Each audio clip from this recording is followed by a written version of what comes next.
হযরতে উমার শুয়ে আছেন মদিনা মানওয়ারার মসজিদে, একটু রেস্ট নিচ্ছেন মসজিদে নববীতে। মসজিদ পাথরের তৈরি নয়, মসজিদ হলো খেজুর গাছের পিলার আর খেজুর গাছের ছাওয়ানি, নিচেতে বালু আছে। সাজদা করলে কপালে বালু মাটি উঠে চলে আসে, সেই জায়গায় শুয়ে আছেন হযরতে উমার। আর এইদিকে একদল সৈন্যকে পাঠিয়েছে, যাও তোমরা জেরুজালেমে, সেখানে গিয়ে তোমরা দ্বীনের দাওয়াত দাও, সেখানে গিয়ে তোমরা কালেমার দাওয়াত দাও। সমস্ত সৈন্যগুলোকে, ওই জামাতের লোকগুলোকে একটা কেল্লাই ভরে অবরোধ করে দিয়েছে জেরুজালেমের সৈন্য। তার কারণ বলছে, আমাদের দেশে কোন জিনিস এলো, কোন ফিতনা এলো, এই বলে তাদেরকে অবরোধ করা হয়েছে। সঙ্গে সঙ্গে জেরুজালেমের যিনি প্রাইম মিনিস্টার, সেই যুগের যিনি প্রধানমন্ত্রী ছিলেন, স্বাভাবিক কোন লোক ছিলেন না। একটা জামানা ছিল আরবি শিক্ষিত আলেমরাই দেশ চালাতো, আর ব্রাহ্মণরাই দেশ চালাতো, পাদ্রীরা দেশ চালাতো, ধর্মযাজকদের হাতে দেশের হ্যান্ডেল ছিল। সে জামানায় চুরি ডাকাতি ছিল না, বেঈমানি ছিল না, রাহাজানি ছিল না, মানুষের মালের অপব্যবহার ছিল না। তাই সেই দেশে যখন সৈন্যগুলো অবরুদ্ধ হয়ে রয়েছে, তখন ওই জেরুজালেমের যিনি প্রাইম মিনিস্টার, একজন পোপ মানে হচ্ছে পাদ্রী, বিরাট বড় যেটা গির্জা গোটা দেশের, সেই গির্জার যিনি হেড পোপ, সে হযরতে উমারকে একটা চিঠি লিখলেন। আমিরুল মুমিনিন, খলিফাতুল মুসলিমিন, আপনার দেশের সৈন্য আমার দেশে কেল্লায় অবরোধ অবস্থায় রয়েছে, অতএব আপনার সঙ্গে আমি যুদ্ধে যেতে চাই না, আপনার সঙ্গে আমি লড়াই করতে চাই না। আমি চাই আপনি আমার দেশে আসেন, আপনি আমি বসে একটা সমঝোতা করে নিব। এই বলে সেই চিঠিটাকে একটা দূতকে দিয়ে পাঠালেন। রাষ্ট্রদূত সেই চিঠি নিয়ে মদিনায় পৌঁছালেন। তো যিনি চিঠিটা আনছেন একটা রাষ্ট্রদূত, এটা ভাববেন ছোটখাটো তার ক্ষমতা নাই। মদিনা মানওয়ারায় পৌঁছালেন, পৌঁছানোর পর জিজ্ঞেস করছে, আপনাদের পার্লামেন্ট কোনটা? পার্লামেন্ট, সংসদ, শান শৌকতলা ঘর হবে সংসদ, গোটা দেশের যেটা গদি। সাইমুম ঝরে পড়িয়াছে কুটিরি, তুমি তো পরনি নরে নুয়ে, খেজুর পাতার প্রসাদ তোমার বারে বারে গিয়াছে ক্ষয়ে। সাইমুম ঝরে পড়েছে কুটিরি, তুমি তো পরনি নুয়ে, খেজুর পাতার প্রসাদ তোমার বারে বারে গিয়াছে ক্ষয়ে। ঝড় হয়েছে, বৃষ্টি হয়েছে, পাতাগুলো ঝরে পড়ে গেছে, ছাদটা খালি হয়ে গেছে। উমার রে, তোমার শাসনটা তো মজবুত ছিল, শাসন তো পড়ে যায়নি, শাসন ছিল মজবুত, বিল্ডিং ছিল দুর্বল। এই জন্য একজন বলেছেন, উস জামানা মে মসজিদ থি কাচ্চি, लेकिन मुसल्ली थी पक्की, इस जमाना में मस्जिद है पक्की, मुसल्ली है कच्ची। मस्जिदे मरसिया खां है के नमाजी ना रही, यानी ओ साहिबे औसाफे হিজাজি না রহে।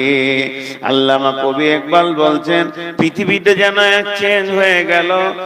ওয়াইসে কম কি ও পুখতা খিয়ালি না রহি, बरके ताबी न रही, सोला मकाली न रही, रह गए रस्म आजा रूहे बिलाली ना रही। मस्जिदे मरसियां खा है के नमाजी ना रही, यानी वो फलसफा रह गए, तलकीने गज़ली ना रही, यानी वो साहिबे औसाफे हिजाजी ना रही।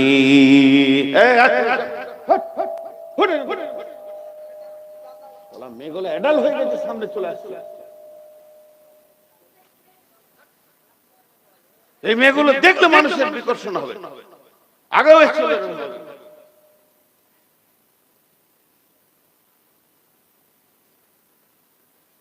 তো মসজিদ প্রথমে বক্তাদেরকে ধরেছে আল্লামা কবি ইকবাল। আমার গলা শেষ হয়ে গেল, আমি জোরে কথা বলি না।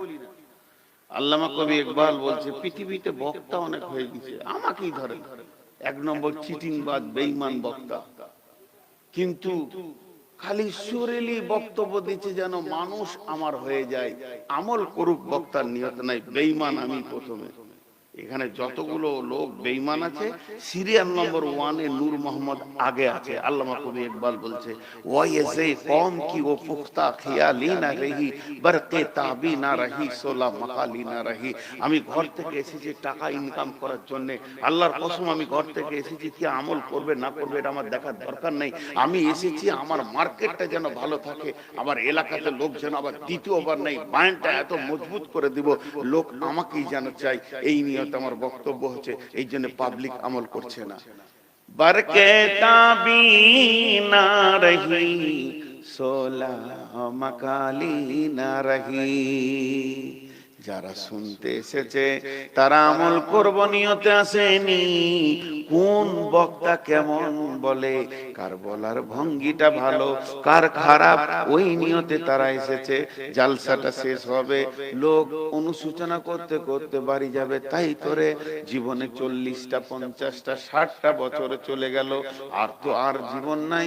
যা বললো মৌলবীরা ওই আমলগুলোই করব, এই রকম নিয়ত নিয়ে বাড়ি জানেওয়ালা একটাও নাই।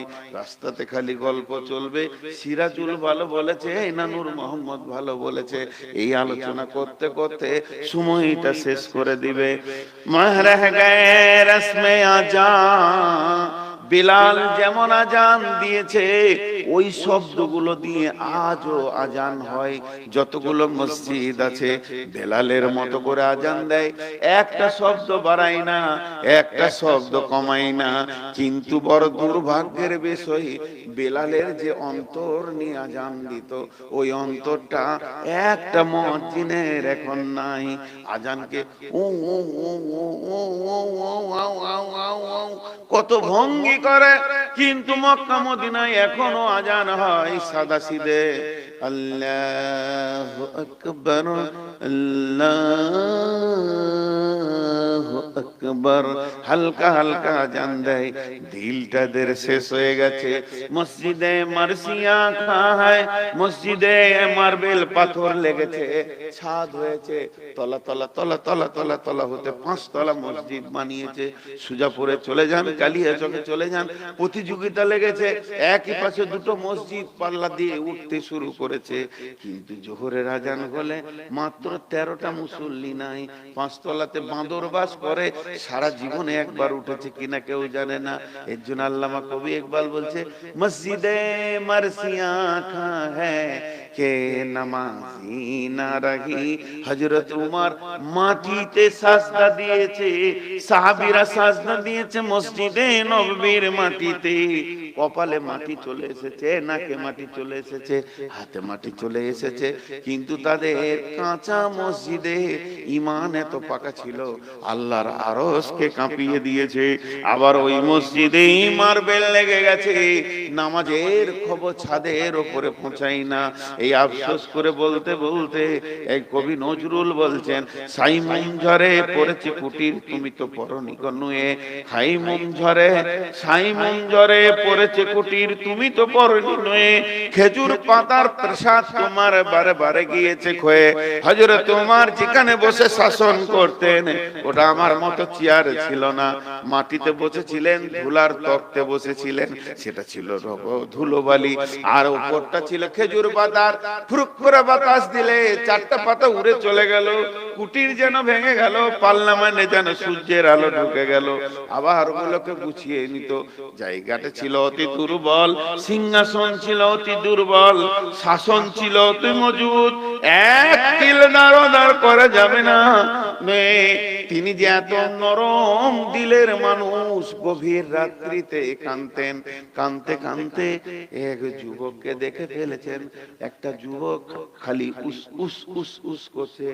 গভীর রাত্রে মদিনার মাঠে কেউ নাই, শুধু আলের উপরে একটা যুবক একবার ডান দিকে যায়, একবার বাঁ দিকে যায়, আর মাঝে মাঝে জোরে নিঃশ্বাস নেয়। উফ উফ, হযরত উমর গেলেন।